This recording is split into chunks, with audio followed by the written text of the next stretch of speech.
Hello everyone, welcome back to another FinMeUp Weekly Stock Watch, where we cover the most important stock market news that happened during the week, all summarized with extra insights so that you can save all those time that you don't have to do it yourself. This week we'll be covering Santova, Vodacom, Purple Group, Apple, Tesla and Berkshire Hathaway. You can skip to the parts that you want to see, but I'd recommend you watch everything.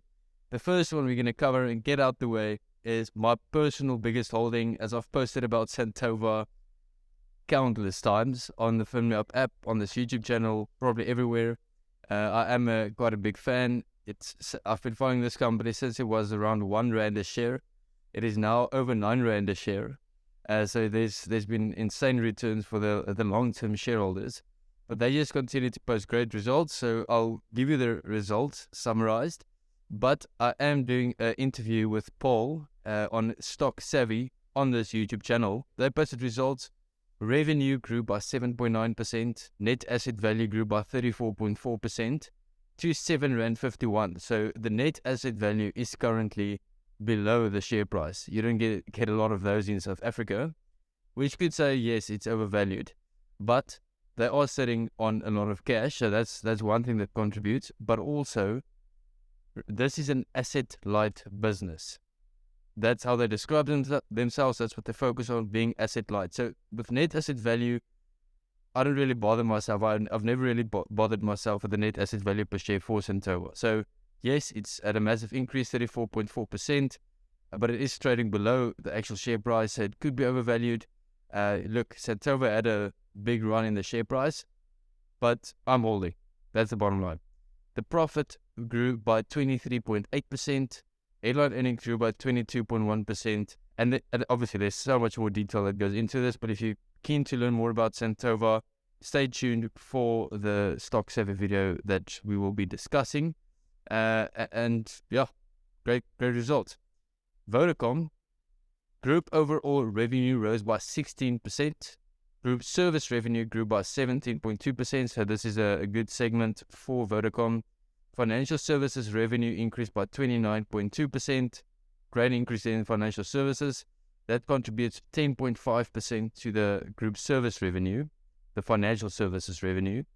Group EBITDA grew by 13.2%, reflecting a clear improvement in the second half profitability.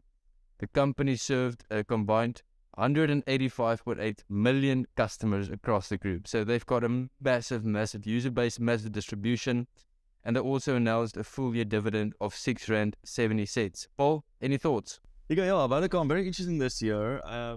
Before I maybe start on my comments, Sol Financial did write a very nice article on the FinMeUp app discussing the various telecommunications companies in South Africa, so everyone can check that out. So yeah, Vodacom, I see it as a slow burner, right? I used to see it as a slow burner. Both Vodacom and MTN are quite entrenched into the market. These are two main players in the telecommunications space. Solid track record, solid business. They've been here for a long time. They will probably continue to be here for a long time. Nothing that really excites me. What you see is what you get type of vibe. And it's a big company, right? It's already a big company. But this year, they made the biggest acquisition in their history with Vodacom Egypt. So now that stirs up things a little bit. 80 million citizens in Egypt. So that's quite a nice opportunity. So much like MTN has Nigeria, Vodacom now has Egypt. And let's see where it goes from here. Maybe just something on data. The last 5 to 10 years, we've seen a massive shift, maybe even longer than that, 10 years, away from airtime. I mean, I don't know if when you were at school, when I was at school, it's all about airtime. Everything was priced in airtime. Now it's data, obviously. So airtime is a thing of the past, but data in South Africa is still very expensive relative to other countries. And that will come down with time as infrastructure improves, as competition improves, and all of this. So we'll see where that goes. And maybe the last comment is the super app. You and I have spoken about quite often. So, Vodacom, data and money. That is our two main commodities in the world at the moment, especially in South Africa. And both the banking apps and the telecommunications apps are working towards what we call a super app. Maybe incorporating both of those and seeing where we can go from there. And in that regard, I'm quite excited to see where Vodacom and MTN goes with this. It's something I'm going to keep my eye on for now. Let's see what happens. Yeah, definitely interesting. Both MTN and Vodacom, they are racing towards the super app. And one thing, they already have the KYC, they already have the data, so they have all the capabilities to really build super apps. So let's see how that goes. Purple Group, another favorite, and hated. You get both sides of the story. A lot has been happening with Purple Group. It's at the massive share price run in 2020, 2021, running from 35 cents. We were posting about it a lot because the growth was clear everywhere. That actually had most of my shares in Purple Group and Tesla at that time. And it ran massively from 35 cents to around 3 Rand something was the highs. And now it's back to around 1 Rand 10. So it's been a massive volatile ride. It's made a lot of money for a lot of people. It's also lost a lot of money for a lot of people. The recent results weren't too great. They were bad. There's no doubt about it. The economic difficulties, so many difficulties. We touched on Purple Group on that. The results weren't great. The share price fell. The market wasn't happy that the directors were selling, even though it was actually with options. So it wasn't necessarily just directors selling. There's so much complexities regarding that. But anyway, the share price fell a lot.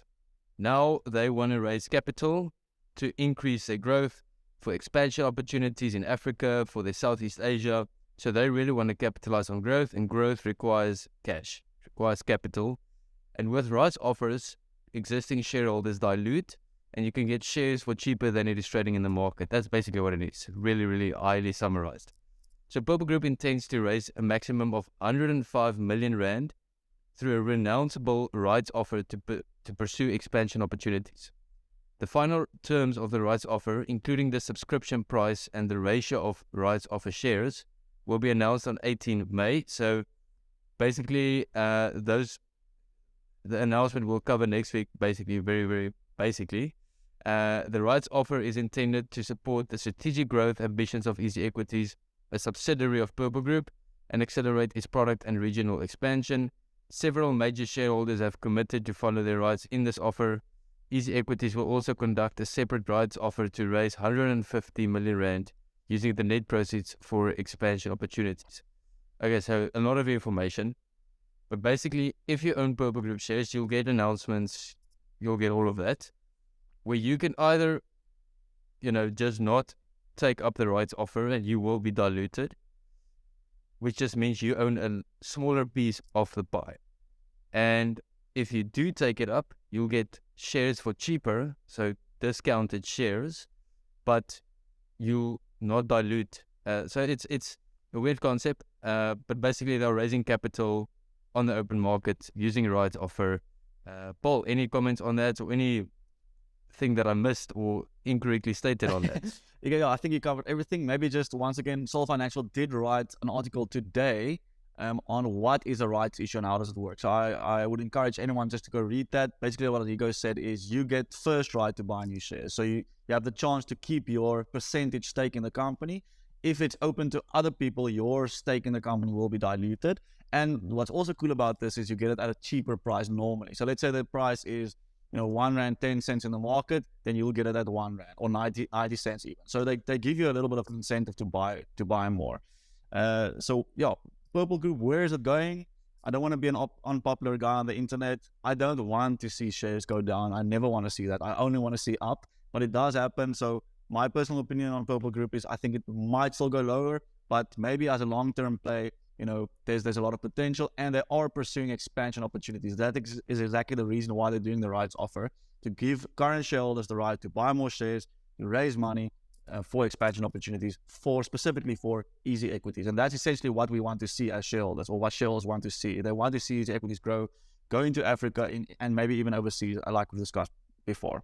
Yeah, so for me, the thing is, rights offers, usually when companies announce it and usually when it happens, their share price goes lower. There's a lot of people that don't like rights offers because they dilute, and there's many reasons. So I wouldn't be surprised. We already saw the share price fell, I think it was around 10% on this announcement. And if you think about it, you're going to dilute if you don't take it up. So personally, this is just me, not advice at all. I don't own Purple Group shares at the moment. just because I'm using a wait and see approach, I think they've got a massive competitive advantage. But I sold my shares at around R2.50 and I've posted about that as well. It was just overvalued. And looking back now, yes, it was a great call. But looking at the long term, they've still got a massive competitive advantage, an amazing management team, an amazing community, distribution, access to launch more products, and then still the possibility to grow overseas. In South Africa, they've got a massive competitive advantage. Globally, they still need to build that. So if I did hold Purple Group shares at the moment, I would have probably taken up the rights offer. Just because I didn't want to dilute and you get it for cheaper. The share price might fall, yes, you might lose there. It's got its positives and negatives. Currently, I don't own Purple Group shares. If I did own Purple Group shares, I would have considered taking up the rights offer. But I mean, this could go so many ways. It's up to you. Do you want to be part of this?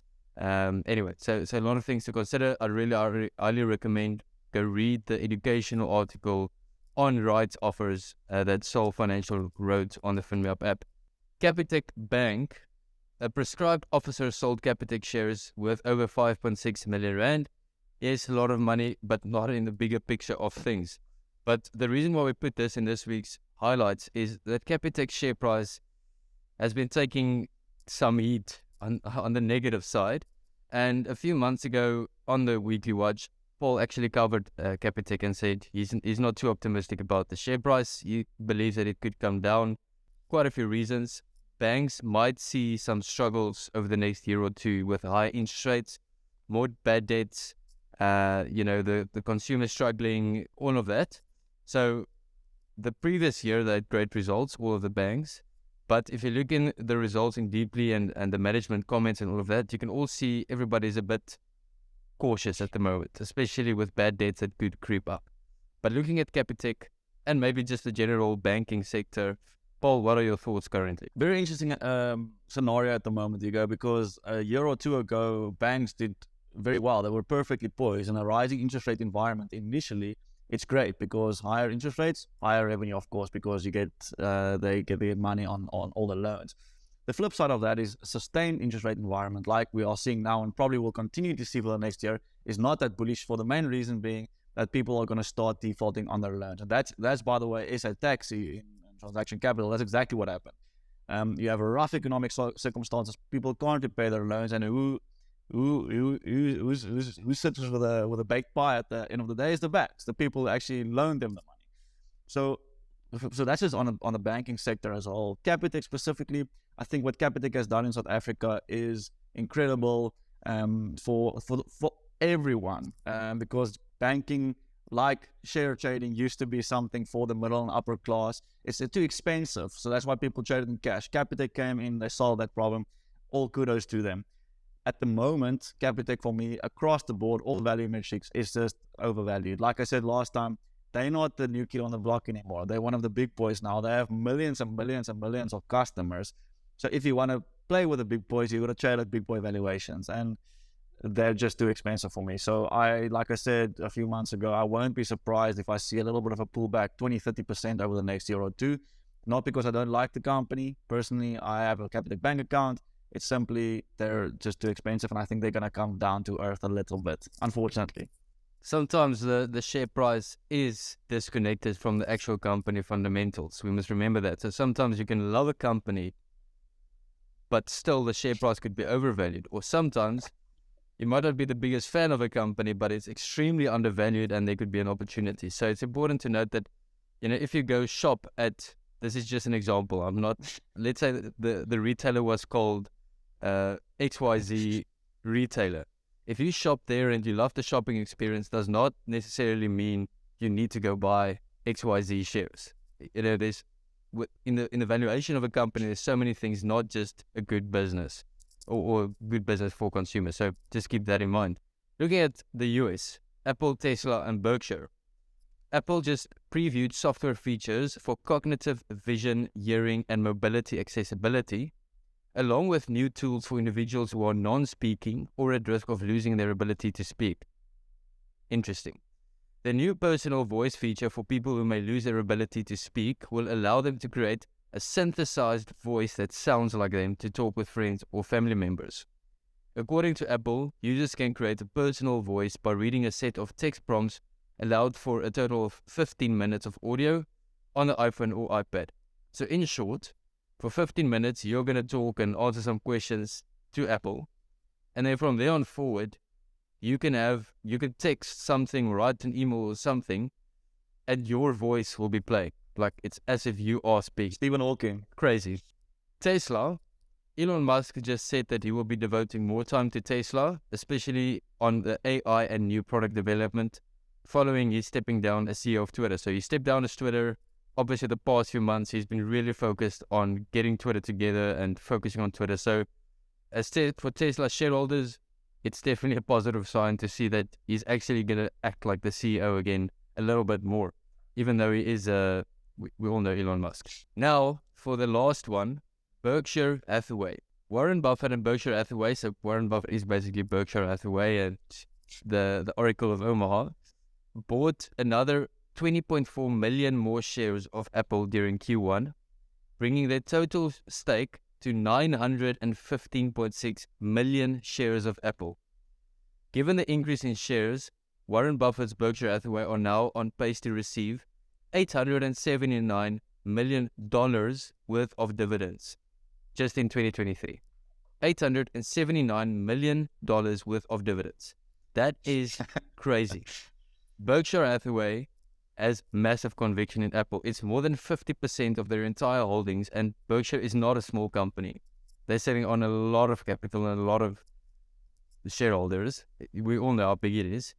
Over 50% of their portfolio is in Apple, and they're buying more, and they are receiving a crap lot of dividends. So very interesting to see that their conviction is the same, still sticking with Apple, buying more, doubling down on conviction. I love that. Personally, I only have 4 shares in my portfolio at the moment. There's quite a few reasons for that, but I just have 4 shares in my portfolio. We'll discuss why in the next interview and also what those 4 are. But you're guessing right. Santova is one of them. It's the biggest one. And Paul and I will be discussing Santova in detail. So remember to like and subscribe to this channel. Goes a long way. And if you want to see that video and other videos, remember to subscribe. Hope you have a great day. Hope you have a great weekend. And thanks for watching. Cheers.